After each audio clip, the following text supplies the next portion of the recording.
안녕하세요. 김유라입니다. 오늘은 앞으로 10년 돈의 배반이 시작된다. 로버트 기요사키의 명절을 가져왔습니다. 이 책은 제가 저축과 투자를 열심히 할 수 있도록 큰 동기부여를 해준 책이에요. 그래서 세계 경제 위기에 이막이 시작된다. 이대로 있다간 그대로 당한다.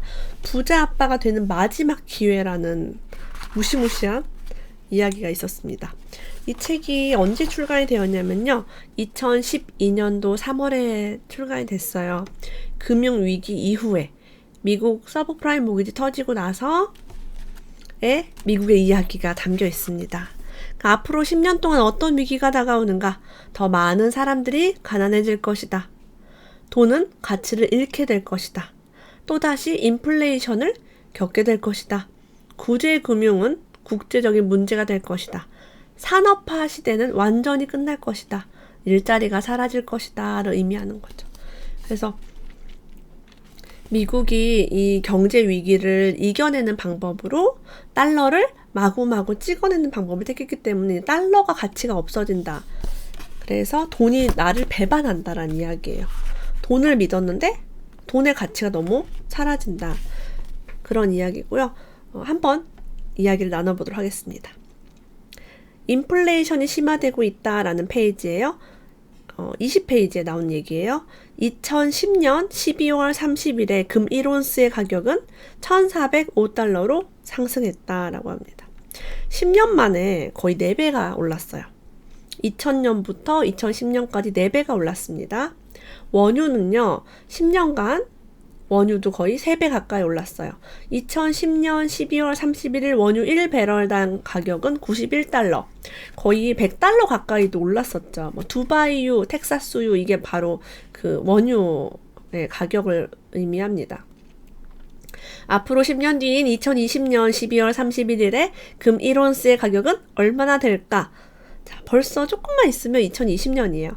지금 현재 금 시세를 알아보는 방법을 알려드릴게요. 여기 나오는 1온스는요, 우리나라에 쓰는 단위가 아닙니다. 그래서 이 정확한 그래프를 알고 싶으시면 네이버에 가셔서 kitco라고 검색해보세요. 한글로 그냥 쓰시면 돼요. kitco라고, KITCO인가? 하여튼 kitco라고 검색하면은 미국의 금 시세가 변동되는 사이트가 뜹니다. 제가 확인해 본 바로는 2019년 7월 현재는 1,430이에요. 사실은 9년 전보다 거의 오르지 않았다고 볼 수 있습니다. 이유는 뭐예요? 예전엔 돈을 막 풀었지만 최근에는 금리를 올림으로써 돈을 회수하려고 했죠. 유동성을 흡수하려고 했습니다. 휘발유도 마찬가지예요. 터보 텍사스 원유가 현재 55달러. 오히려 원유는 가파르게 하락했죠. 원유가 하락하는 것에 대한 근거나 이야기도 굉장히 많은데 이제 이것까지는 제가 설명하기가 좀 어렵고, 어쨌든 이런 금, 원유 가격을 예측하기는 매우 어렵습니다. 부동산도 마찬가지로 인플레이션에 100% 연동이 되지 않아요. 어떤 부동산은 많이 오르고 어떤 부동산은 떨어지고, 인플레이션의 개념을 이해는 하되 이거를 모든 투자로 활용하기에는 무리가 있다라고 봅니다. 그러니까 과거 10년 동안 금도 4배가 올랐고 원유가 3배로 올랐으면은 앞으로 10년 동안도 기대해 볼 만한데 그렇지 않았다는 게 현실이죠. 그래서 우리가 이렇게 옛날에 낸 책으로도 이런 정보를 알 수가 있으니까 얼마나 재밌어요. 그래서 막 신간 이런 것만 볼 필요가 없다니까요. 그러니까 나의 주관을 가지고 해야겠죠. 더 많은 달러를 찍어낸 건 맞아요. 네, 그 부채를 이겨내기 위해서, 파산을 하지 않기 위해서 계속 달러를 찍어냈습니다. 달러화의 가치가 떨어지고 위조 지폐가 다름없는 달러로 지출을 감당한다. 유동성을 공급을 하는 거죠. 벤 버냉키가 헬리콥터로 돈을 뿌렸다라고 할 정도로 헬리콥터 벤이라는 별명이 붙을 정도였어요. 전 세계 다 돈을 뿌린 거예요. 왜? 달러가 부족해서 달러 유동성 때문에 우리 2008년 금융위기가 왔기 때문에 그렇죠. 달러를 많이 뿌리면 달러와 우리나라의 화폐에 환율을 맞추기 위해서 우리나라도 똑같이 뿌려야만 했겠죠. 네, 어떤 방법으로든요. 돈에 대한 새로운 생각들, 낡은 생각들에 대해서 알아보겠습니다. 구시대적 사고방식을 가진 낡은 생각은요, 나는 결코 부자가 되지 못할 것이다 라는 생각이 있대요. 어떤 사람은 나는 부자보다 행복한 사람이 되고 싶다. 행복한 부자는 될 수 없는 것일까? 그렇지 않다. 돈과 행복 가운데 단 하나만 가질 수 있다고 생각하는 것은 제한된 사고방식이다. 한계가 있죠. 자, 부자도 되고 행복하기도 하고 다 할 수 있어요. 세금은 불공평하다. 아니에요. 이 책은 세금이 공정하다는 것을 일깨워주고 금융교육을 받은 사람들을 부자로 만드는 세금에 대해서 알려준다고 합니다. 나는 열심히 일해야 한다. 이 책을 통해 열심히 일하는 사람들이 가장 많은 세금을 내고 있다는 사실을 알게 될 것이다. 투자는 위험하다. 이 책은 투자가 위험하지 않다는 사실을 알려줄 것이다. 금융교육을 받지 못한 사람들이 오히려 가장 위험한 상품에 투자한다는 그 이유도 알게 될 것이다 라고 합니다. 당신이 무엇에 투자하든 그것이 비즈니스든 부동산이든 종이돈이든 상품이든 종이돈은 여러분 화폐를 얘기합니다. 화폐가 아니구나. 파생상품. 파생상품. 화폐를 얘기할 수도 있겠네요. 당신 자신에 대한 투자만큼 중요한 것은 없다. 당신이 바보라면 무엇에 투자하든지 당신은 손해를 볼 것이기 때문이다. 자, 무엇에 투자하는가 중요한 게 아니라 당신이 바보냐 똑똑한 투자자냐가 중요하다는 얘기예요. 어떤 사람은요, 나는 공부를 못했어요. 따라서 부자가 되기 힘들어요. 라고 얘기합니다. 의사나 변호사가 되려면 학교 교육을 받아야 하지만 부자나 기업가가 되기 위해 학교를 다닐 필요는 없다. 세계 최고 부자들 가운데 일부는 학교 졸업장이 없다. 빌 게이츠도, 토마스 에디슨도, 마크 주커버그도, 월트 디즈니, 스티브 잡스도 대학 졸업장이 없습니다. 자, 어떤 사람들은 이런 질문을 많이 한대요. 나는 1만 달러를 가지고 있다. 어디에 투자해야 할까? 간단한 답변. 돈을 어디에 투자할지 모른다면 아무에게도 돈이 있다고 말하지 않는 것이 가장 좋다. 자, 왜 그럴까요? 돈을 나에게 맡기세요. 내가 대신 잘 관리해 줄 테니 라고 말하는 그들이 있대요. 최근 금융위기에서 가장 큰 손해를 본 사람들은 이들의 말을 믿고 돈을 맡긴 사람들이었다. 당신의 금융교육 수준이 무엇을 해야 하고 어떻게 투자해야 하는지를 결정한다 라고 합니다. 남에게 조언을 구해서 투자해서 돈을 벌겠다? 힘들다고 생각을 합니다. 자, 앞으로 다가오는 위기는요, 부동산에서 비롯되지 않을 것이다 라고 했어요. 부동산은 이미 한 번 심하게 경험을 했기 때문에 그에 대한 대비책이 있겠죠. 다음 위기는요, 학자금 대출을 갚지 못해 발생하게 될 것이다 라고 합니다.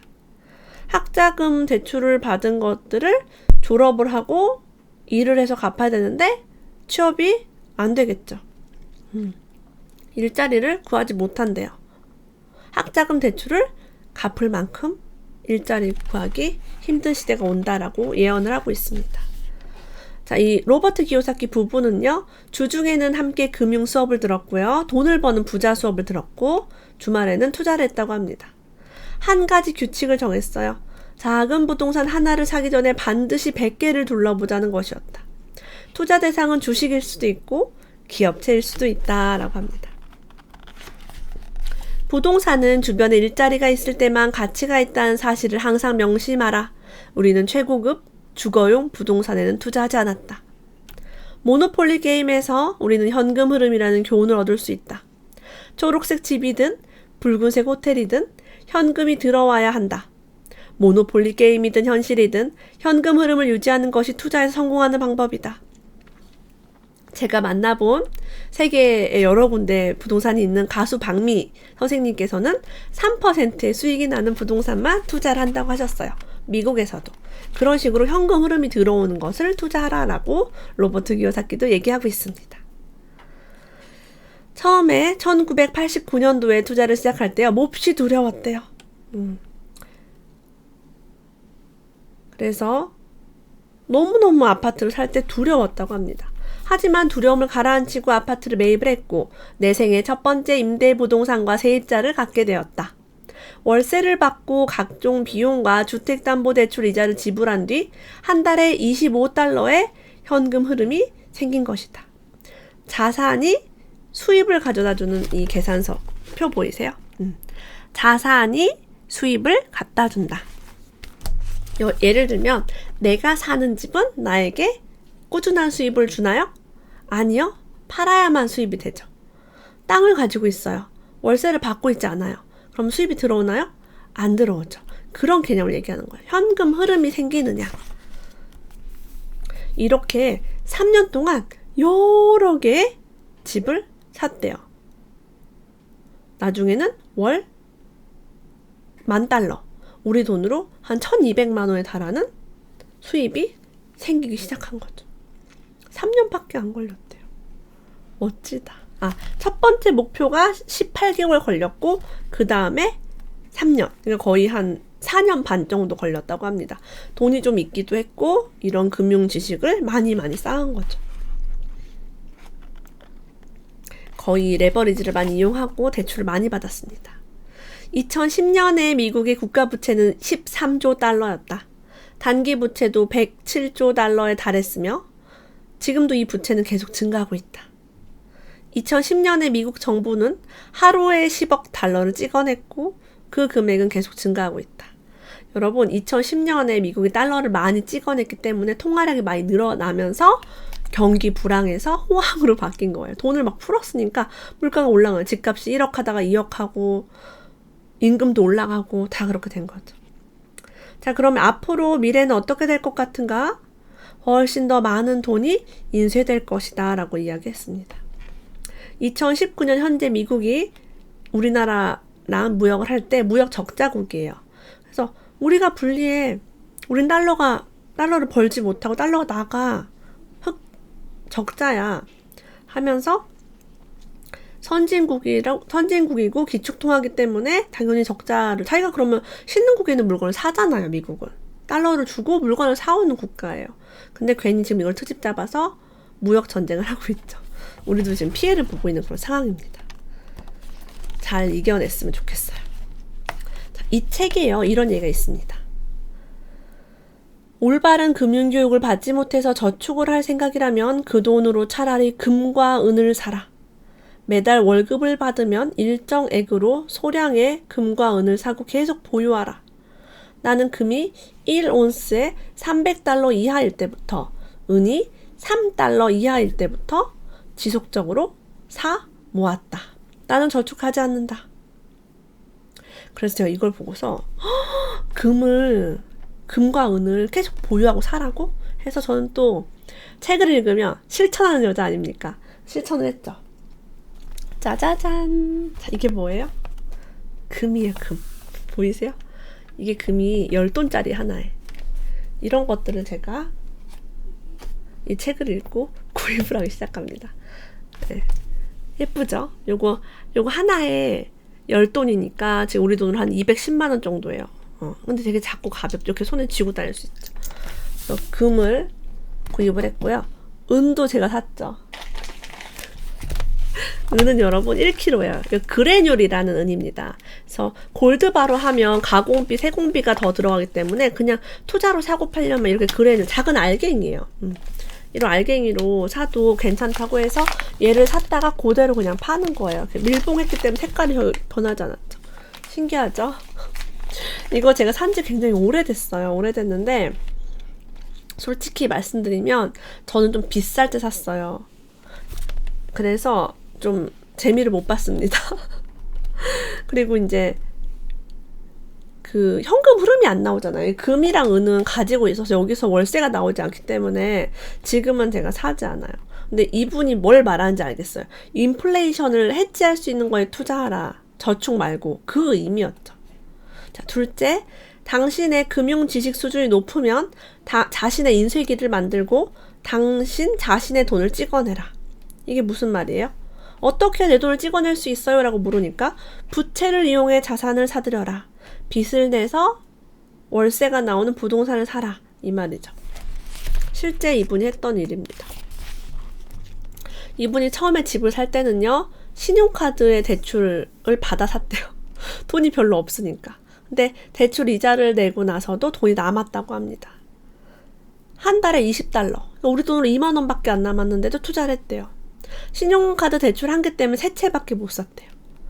아파트 하수 처리 시스템이 망가져서 아파트 한 채에서 하수가 역류했고요. 이때 과다한 부채의 위험성과 마이너스 현금 흐름에 대해 배우게 되었다고 합니다. 이게 고장나니까 세입자가 이사를 갔고 나의 자산은 부채로 변했다. 한 달에 $20를 벌려고 투자했는데 대신에 $300를 손실을 봤다고 합니다. 왜냐하면 고쳐야 되고 세입자가 안 들어오고. 근데 이런 것들을 실제 현실 세계에서 교육이 시작되었다고 얘기를 해요. 우리가 이론으로 배우는 거랑 직접 해보는 거랑 다르죠.